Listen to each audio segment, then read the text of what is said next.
natural ability did not. Keep those seatbelts buckled. Watch this. Here we go. Okay. I'm worried about natural talent. Here we go. Okay.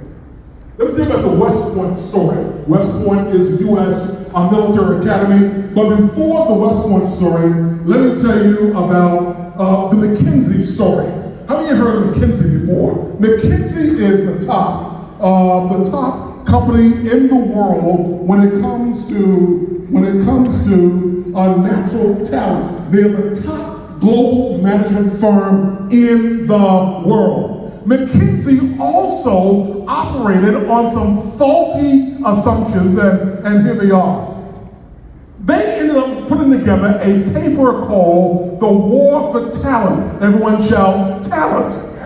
The War for Talent. Here's what they discovered. In this white paper they wrote, I'm going to read it verbatim, they wrote this: companies in the modern economy rise and fall depending on their ability to attract and retain A-level players. Hold on to your seats. Here we go. In the most general sense, they wrote, talent is the sum of a person's abilities, his or her intrinsic gifts, skills, knowledge, experience, intelligence, judgment, attitude, character, and drive. It also includes his or her ability to learn and grow. So what McKinsey & Company does, they look out over the nation and over the world, and they hire only those folk they perceive are the most naturally talented A-level people. But here's something they discovered. What happened? McKinsey forgot about Enron, because McKinsey is famous for recruiting and rewarding smart men and women who are naturally talented. But they forgot about Enron. How many remember Enron about 20 years ago? Enron was a company, Wayne and Tim, that went belly up. All of the leaders at Enron were naturally gifted and so-called A-level people. That company went under. Watch this. Well, tell about the West Point Military Academy story now. They had a dilemma, and the dilemma was simply this: that they had a washout rate that made no sense. West Point is the most difficult place to get into. First of all, here it is. When it comes to West Point always annually has an average of 14,000 applicants. Not only do they have that, but over 4,000 are nominated out of the original 14,000. 2,500 met the standards, and 1,200 are admitted and enrolled. Watch this again. 14,000 folk signed up. All 14,000, as it were in this room a little while ago. 14,000 applicants.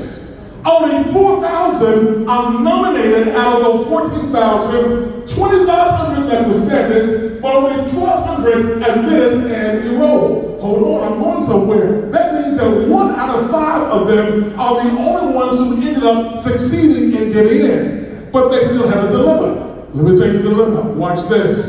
Every year in the summer, West Point has, Tony, what they call Beast Barracks. Beast Barracks is about an 8-week time in the summer where there is physical exertion, there is mental exertion, and it happens around the clock for 8 straight weeks. Here is the schedule that happens to these young folk at West Point up in New York every summer. Those who are entering West Point for the first time. Watch this. Well, in the morning, they get up at 5 a.m. After 5 a.m. wake up, they have 5:30 reveille and formation.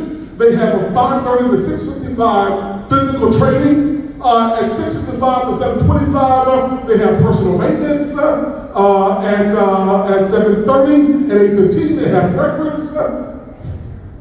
8:30 to 12:45, they have training classes. After that, they have lunch. After lunch, they have training classes again. 4:30 to 5, they have organized sports. From 5:30 to 5:55, they have personal maintenance. And then from 6 to 6:45, dinner. And then it keeps going because at 7 to 9, they have training classes. And from 9 to 10, they have commander's time. And then at the end of the day, the thing is over. And what happens is that this starts back over every single day, 7 days a week for 8 straight weeks. The thing is that they ended up having a very significant washout rate. Those who came in very excited, gung-ho, we can do this, they had a washout rate. But watch this. In that washout rate, let me get this through again very quickly. That was the schedule during the day. Well, watch this, everybody. They discovered that there was no significant difference between the top 25% and the bottom 25%. Watch this, everybody. They assumed that those who came in with natural talent, they assumed that those at the top of the food chain would survive. They said we got a problem here because the top 25% of recruits who came in were washing out at the same rate as the bottom 25%. Look at me and shout. What happened? You don't want to know. Let me try this side here. This side shout at me. What happened? What happened? This side try. What happened? Let's take an offering and I will tell you what happened. Watch this again. This is what happened.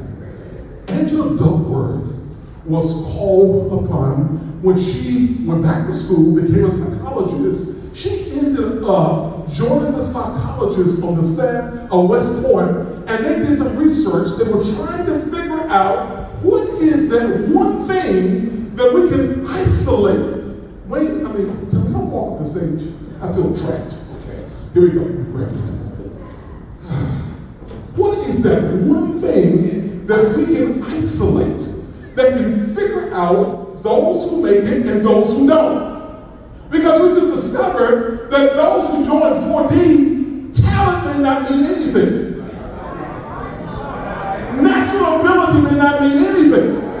Because of West Point, they discovered the same thing. So Angela Duckworth did all of these studies, and she discovered when she looked at the cadets who were coming intake, the one thing they discovered of those who actually made it was this word here. Say it, everybody. Grit. Everyone shout, what? Grit. What is grit? Grit is, no matter how hard it gets, never giving up. No matter how difficult a training day is, never giving up. Grit, some definitions of it here, is courage. It's for everybody else. Out loud, not only courage, but what? What else, everybody? Keep reading. Determination. What else?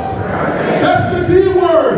Determination, tenacity, perseverance, and what everybody endurance. Look at me, everybody. You gotta hear what I'm saying to you. It's not natural ability. It's not natural talent.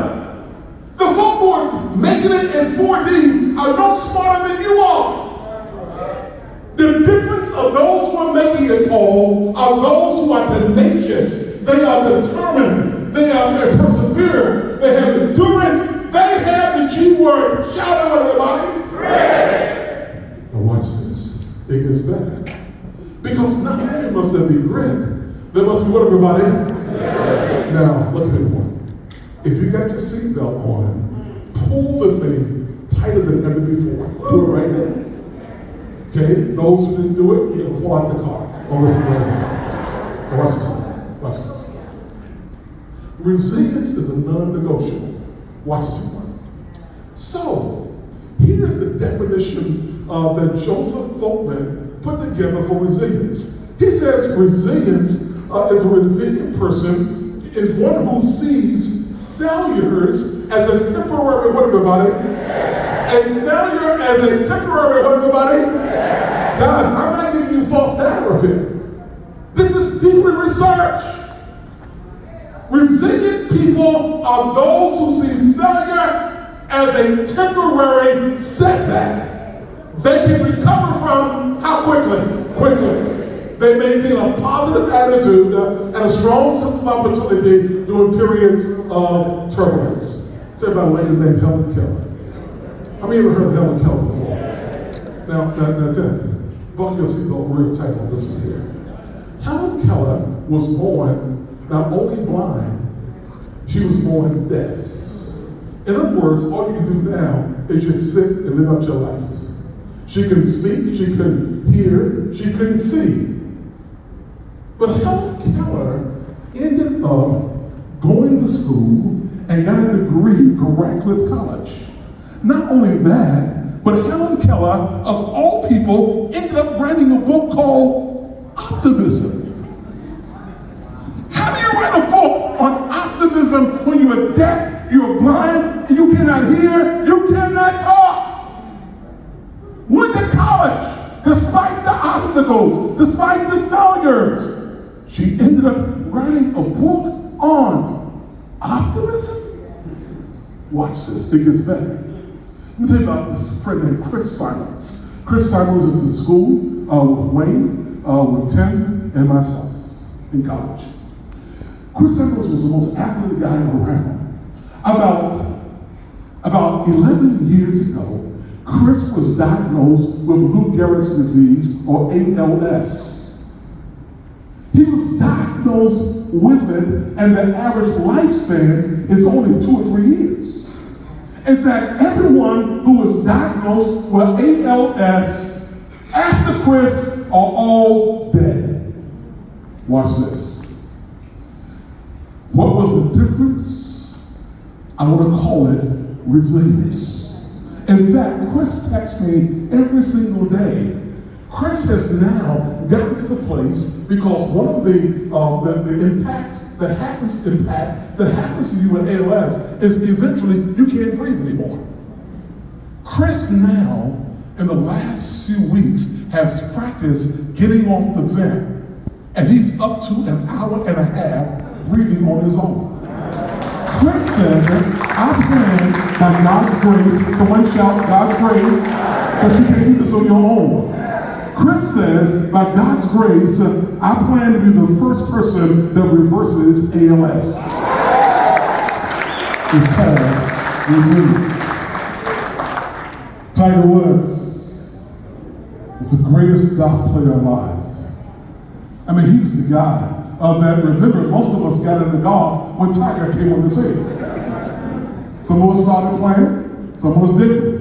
I am an awesome caddy. I am. I'm very good. I really am. Watch this, everybody. Over 5 years ago, Tiger lost several things. Tiger lost his marriage. And you would have given up at that point. Marriage is over. You remember all the sordid stories and the stunning events that happened there in Florida with golf clubs and dinner cars. Tiger lost his advertisement contracts. Tiger lost his children. Tiger lost his health, that huge back issue he had. Tiger lost his game. Couldn't even make the cut sometimes. Didn't qualify to play in the golf tournament. Tiger lost his reputation. It was all over. But there is this thing called resilience. If grit is staying at it, despite the obstacles, resilience is that when you fail, the ability to get back up again. Watch this, everybody. How many remember this? A few months ago. It's thousands behind him coming down the hill. And you have to think, this whole process, I mean, it has been a winding journey of a process.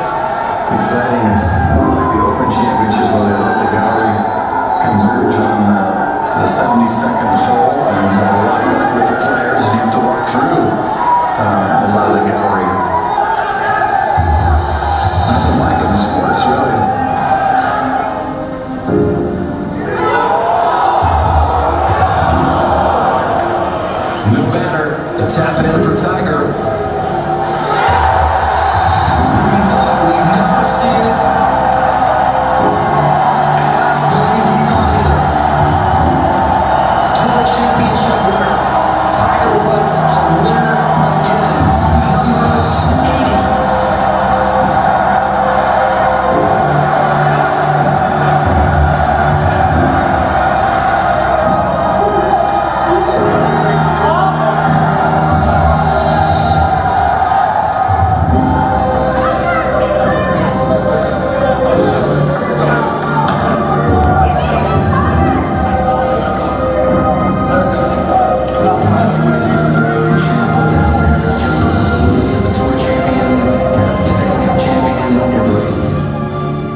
go back to the first surgery that caused you to miss the Masters back in 14, what would you consider to be the low point, and what would you consider to be the high point up until today?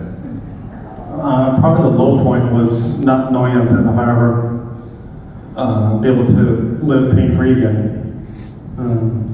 Am I going to be able to sit, stand, walk, lay down without feeling the pain that I was in? And I just didn't want to live that way. This is how the rest of my life's going to be. It's going to be a tough rest of my life. And so, I was beyond playing. I didn't want, I couldn't sit, I couldn't walk, I couldn't lay down without feeling the pain in my back and my leg. So, that was a pretty low point for a very long time. Back, Tiger, over here. Yes. To so many people that this completes your comeback, does that feel like the same to you, or will it only be complete when you do something else, win another major, or whatever that may be? No, dude, just to be able to compete and play again this year, that's a hell of a comeback. As I said, some of the people are very close to me. They've seen what I've gone through. I was alluding to some of the players have seen what I've gone through, and they know how hard it was just to get back to playing golf again and forget the elite level. Just be able to play golf again and enjoy being with my kids and living that life. And then lo and behold, I'm able to do this and win a golf tournament. He could have folded his time. He said, that's it. If grit is staying at it despite the opposition, and as Angela Duckworth says, it is not natural talents that get you over. It's your ability as day after day, on Sunday and on Thursday, getting on the calls, making sure that in the simulation room that you're working at it, making sure you learn how to read the charts. And as our friend said, this doesn't come overnight. But those who make it are those who stay at it. But then there are those who fail and quit. That's where resilience kicks in. The resilient people are the ones who get up and do it again. Because see, remember, that resilience is this. Tiger says it means a lot more to me now because there was a point in time I didn't think I would do it again. Look at this, everybody. I love this here. That is this. That's you. That's not you. Because resilient people bounce, not break. Well, I'm going to do hands up for that. Look at the person beside you and tell them, bounce, but don't break. And they bounce, but they don't break when adversity hits. How many of you have ever had some tough days in training? Raise your hands. How many of you have ever wanted to give up? How many of you have quit before, but you came back? All over this room. Watch this, everybody. That is this. There was this company as an inn called Zinger Folkman. Zinger Folkman said this: the most resilient leaders or people are viewed as the most effective leaders as well. There's a tie to them of resilience. Forbes magazine says there are 7 ways to become a more resilient person and a more resilient leader. Watch this. Communicate powerfully. And that's what all of you are doing, is that not only with yourself, but remember you're taking the moniker of this country, of this company, and you're saying not only am I gonna grow, but I'm gonna grow those around you. Because you get your most value out of life when it's not just you, but you are growing those who are also beside you. Yeah. Can you say amen to that? Yeah. Watch this. Resilient leaders also are coachable. Say it again, Freddie, I will. That means they know how to get on the call on Sunday and Thursday and learn. Look at the person beside you and tell them, you're going to be coachable. Watch this. They build positive, trusting relationships. Yes, they do. Because they understand the value of being with people. But they also are bold risk takers. Tim opened tonight by saying, listen, this thing, you can lose, you can gain, you can lose. But if you play it safe in your life, I guarantee you would never gain. 15 months ago, I decided to walk away from a decent paying job. Someone shout, decent. Decent. And the thing, when the Lord finally released me to go and do what I'm doing now, what took me so long to act is that I feared walking away from a paycheck. A paycheck can keep you locked in place. There's another thing called the M word. It's called what? Mortgage.